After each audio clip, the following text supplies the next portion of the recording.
সেরাম skin care ট্রেন্ডে সেরাম বেশ hyped একটি স্কিন কেয়ার প্রোডাক্ট। কেন না?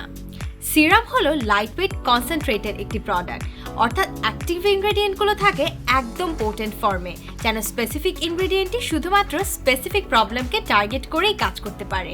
এছাড়া সেরাম কিন্তু বেশ এফেক্টিভ, কারণ এর মলিকুলসগুলো থাকে অনেক ছোট, যেন তা সহজেই স্কিনে অ্যাবজর্ব হয়ে যায়।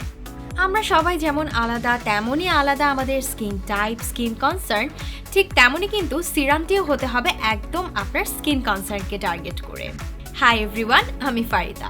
আজকে আমি কথা বলবো 3টে ডিফারেন্ট সিরামস নিয়ে, যা 3টে ডিফারেন্ট প্রবলেমসকে টার্গেট করে কাজ করে।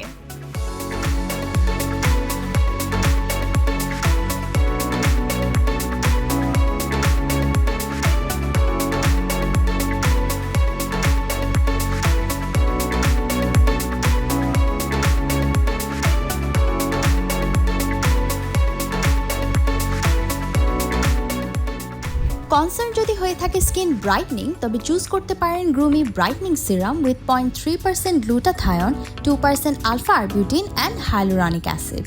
গ্লুটাথায়ন কিন্তু আমাদের বডিতে ন্যাচারালি প্রডিউস হয়, কিন্তু বয়সের সাথে সাথে স্ট্রেস বা পোর ডায়েট এই সমস্ত কারণে তার প্রোডাকশন ধীরে ধীরে কমতে থাকে।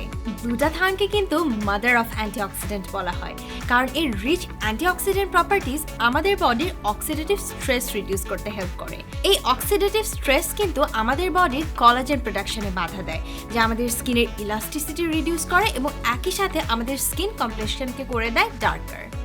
তাই গ্লুটাথায়ন টপিক্যাল অ্যাপ্লিকেশনের বেলায় যদি সেফ কনসেন্ট্রেশনে অ্যাপ্লাই করা হয়, তবে একটি amazing safe skin brightening and anti ageing option. Next safe brightening ইনগ্রেডিয়েন্টটি হলো আলফা আরবিউটিন। আলফা আরবিউটিন স্কিনের এক্সেস মেলানিন প্রোডাকশন কন্ট্রোল করে স্কিনকে করে ব্রাইট।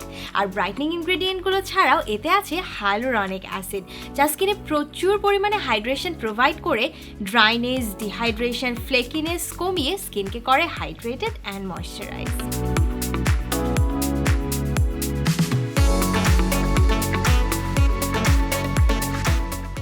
যদি অয়েলি অ্যাকনে প্রোন স্কিন হয়ে থাকে, সাথে ইনলার্জ পোরস, অতিরিক্ত অয়েল বা সিবাম প্রোডাকশন, তবে আইডিয়াল সিরাম হলো Groomy skin correcting serum with 5% niacinamide and 1% zinc. পোরসের ভিতর যখন অতিরিক্ত সিবাম, ডেড স্কিন সেলস জমে থাকে, তখন কিন্তু পোরস বড় হয়ে যায়। নিয়াসিনামাইড এবং জিঙ্ক একই সাথে সেই অতিরিক্ত সিবাম প্রোডাকশন কন্ট্রোল করতে সাহায্য করে। তাছাড়া বয়স বাড়ার সাথে সাথে যেহেতু কলাজেন প্রোডাকশন কমে যায়, তখনও কিন্তু ইনলার্জ পোরসের প্রবলেম দেখা দেয়।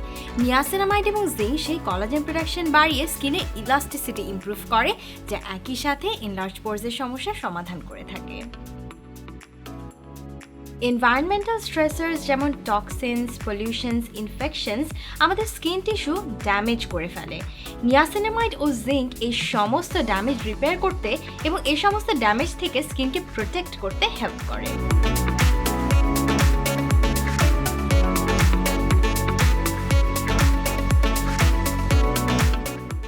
হাইপারপিগমেন্টেশন ছাড়া যদি কোনো dark spots, age spots, acne spots থেকে থাকে, সেক্ষেত্রে বেস্ট অপশন হলো Groomy glowing serum with 12% vitamin C. এখন অনেকের স্কিন যদি অনেক বেশি সেন্সিটিভ হয়, সেক্ষেত্রে কিন্তু ভিটামিন সি স্যুট করতে চায় না, কিন্তু গুড নিউজ হচ্ছে এই সিরামটিতে আছে অ্যাসকর্বিল গ্লুকোসাইড, যেটা বেশ মাইল্ড, ফলে স্কিনে কোনো রকম ইরিটেশন হয় না, এবং আছে 12% কনসেন্ট্রেশন, যা ইরিটেশন ছাড়া একটি এফেক্টিভ রেজাল্ট দিয়ে থাকে।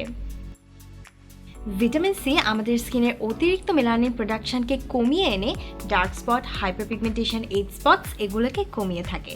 এছাড়া ভিটামিন সিতে আছে অ্যান্টিঅক্সিডেন্ট প্রপার্টিজ, যা ফ্রি র্যাডিক্যালস থেকে আমাদের স্কিন প্রোটেক্ট করে থাকে। এছাড়া এতে আরও আছে হাইলুরনিক অ্যাসিড, যা স্কিনকে রাখে হাইড্রেটেড অ্যান্ড ময়শ্চারাইজড।